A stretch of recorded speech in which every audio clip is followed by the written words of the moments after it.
Hello dear students, welcome back to physics मंत्रा।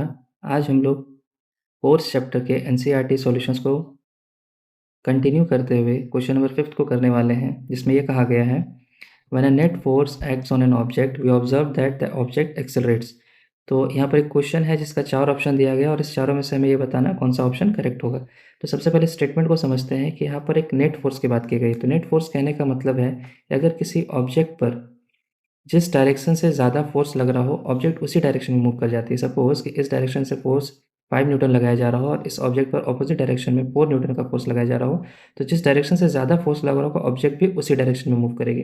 तो इस हिसाब से जो ऑप्शन फर्स्ट दिया गया है, opposite to the direction of force, means we observe that object accelerates opposite to the direction force. तो ऑब्जेक्ट ऑपोजिट डायरेक्शन में तो एक्सेलरेट नहीं करेगी, करेगी तो सेम डायरेक्शन में। इसका मतलब है ये ऑप्शन गलत हो जाएगा। इस ऑप्शन में भी opposite to the direction of force लिखा हुआ है, तो ये भी ऑप्शन गलत हो जाएगा। अब यहाँ लिखा हुआ है in the direction of force.